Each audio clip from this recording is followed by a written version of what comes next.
નીકળો છે આ બાજુ ફરતા ફરતા ફરતા એમ કહેવાય કે વાત કરતા વાર લાગે આગરાથી પીઠલ રાઠોડ નીકળો છે અને ગીરમાં ચારણનો ચરાડવો નેહ આવે ચરાડવા કરીને ગામ આવે નેહડો છે અને ન્યાય પીઠલ રાઠોડ આવ્યો અને પીઠલ રાઠોડ છે એ પોતાના ઘોડા લઈને નીકળ્યો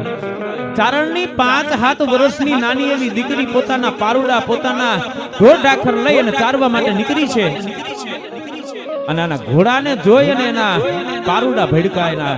જે કાંઈ ઢોર ઢાખર હતા ને ભડકા એટલે ચારણની દીકરી આ રાજપૂતને અવાજ કર્યો કે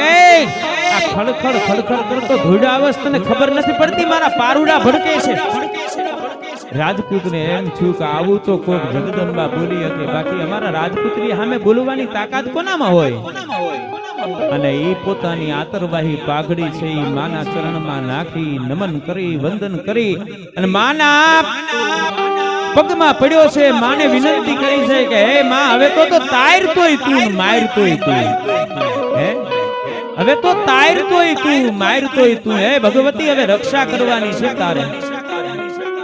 અને તે દિવસે એમ કહેવાય કે ભગવતી બીજું કોઈ નહીં રાજબાઈ 7 વર્ષની ઉંમર અને ભગવતી એમ કહેવાય કે પીઠલ રાઠોડના વારણા લીધા અને વારણા લઈને કીધું કે જા પીઠલ રાઠોડ જે દિવસે તારે જરૂર પડે અને 3 અવાજ મારજે કે આવે રાજલ ઉદાની આવે રાજલ ઉદાની આવે રાજલ ઉદાની 3 અવાજ જો બાપ હાજર ન થાવ હું રાજબાઈ ને અને એ ભગવતી એમ કહેવાય કે આવું વચન દઈ અને પીઠલ રાઠોડ છે આગરામાં આવ્યો આવીને એના પત્નીને વાત કરી ટૂંકમાં વાત કરું પત્નીને વાત કરી કે આવી રીતે રાજબાઈ કરીને ભગવતી ભેગા થયા 7 વર્ષની માની ઉંમર છે અને કીધું તે જરૂર પડે ત્યારે યાદ કરજે અને આ બાજુ એમ કહેવાય કે બરોબર અકબરની કચેરીમાં જવાનો સમય થયો એ લીલાદે નામની બાઈ છે એને જવાનો સમય થયો અને પીઠલ રાઠોડ સહિત એમ કહેવાય કે પોતાના ગઢના કાંગરા ઉપર એ બાઈ ચડી અને ન્યા જઈ અને ભગવતી રાજબાઈને યાદ કરી અને અવાજ માર્યા આવે રાજલ ઉદાની આવે રાજલ ઉદાની આવે રાજલ ઉદાની માતાજીના આવા 3 અવાજ કર્યા પણ પેલો અવાજ જ્યાં થયો ત્યાં ભગવતી એમ કહેવાય ચરાડવાના દેહની અંદર પોતાના ઢોર ઢાખરને ધોવા માટે બેઠેલા અને ઈ સમયે ભગવતી અવાજ સાંભળ્યો પોતે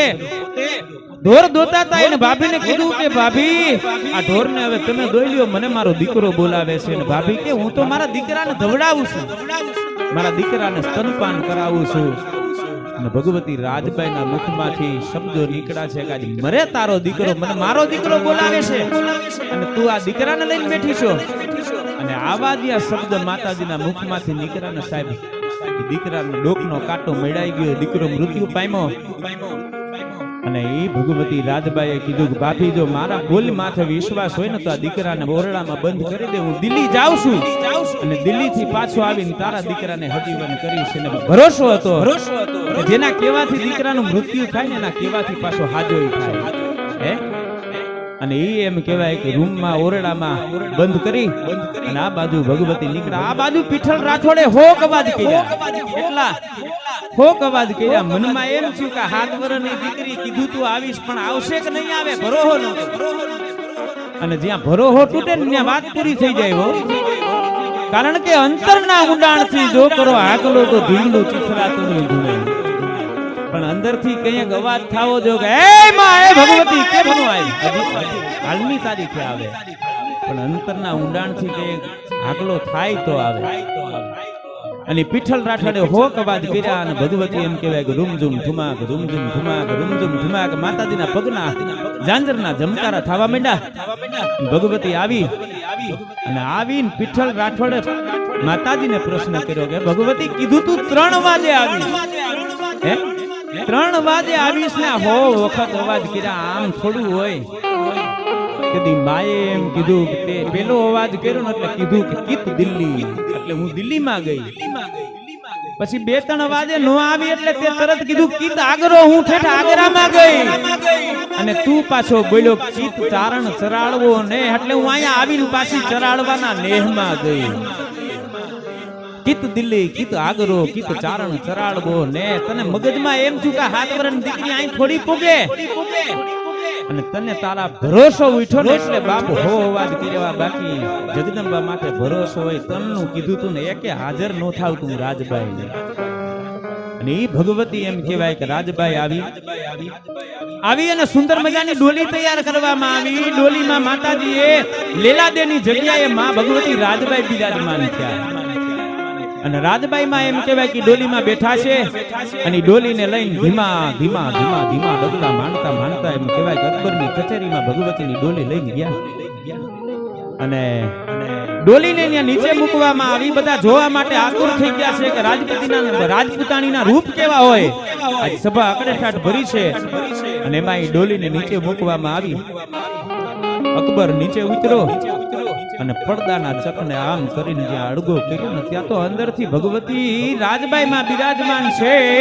અને રાજબાઈ છે અને રૂપ ધારણ કર્યું કેવું રૂપ ધારણ કર્યું તો શાસ્ત્રમાં લખ્યું છે કે રૂપ સિંહણ રાજલ બની અને દણકી લઈ લાઠા માતાજીએ નવક હાથની પટાદર સિંહણીનું રૂપ ધારણ કર્યું એક બે હાથ નહીં 9 હાથની પટાદર સિંહણી ભગવતી રાજબાઈ બની અને એક પંજો જે અકબરની ઉપર માર્યો ને જમીન માથે પછાડી દીધો અકબરને અને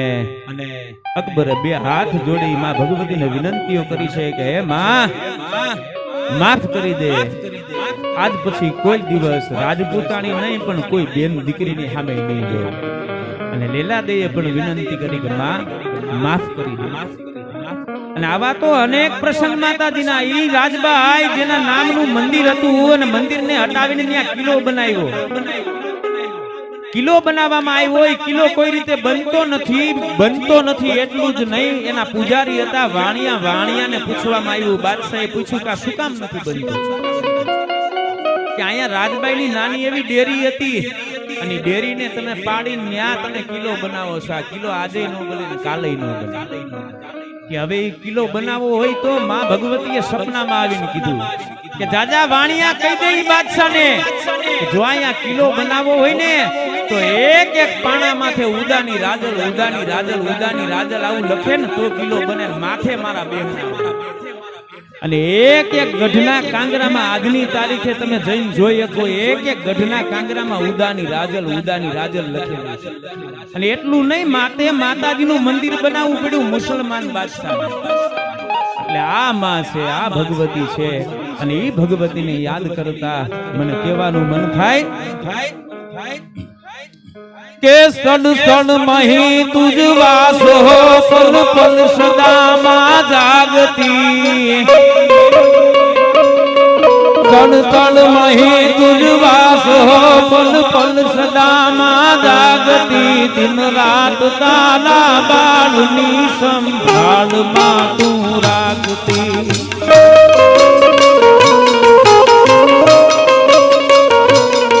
સડ મહી તુજ વાસો પલ પલ સદા માં જાગતી દિન રાત તારા બાળની સંભાળ માં તું રાખતી મુજ કષ્ટ કાપી ભક્ત નામ સાચવે તારો કરી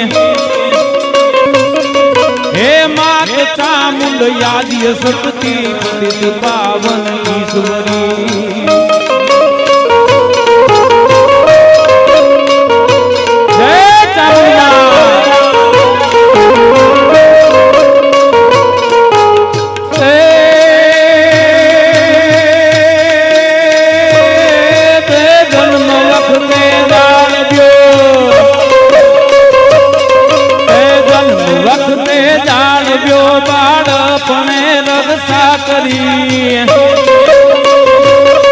નાના થકી મોટો કર્યો માં દુઃખ સર્વે પર હરી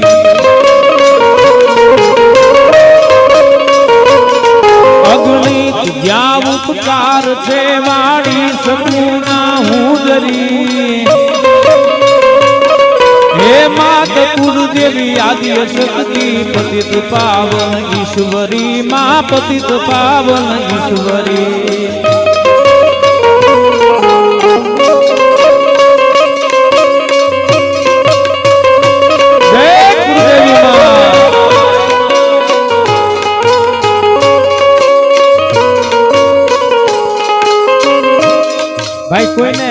વરહવાનું મન થાય તો વરહી જાજો, આવું ટાણું ઘડીએ ઘડીએ નહીં આવે હો. કારણ કે મારે તો 5 મિનિટ ગાવાનું ને 10 મિનિટ બોલવાનું. હે તમારા કુળદેવી માના નામ ઉપર કોઈને વરહવાનું મન થાય તો આવીને વરહી જાજો.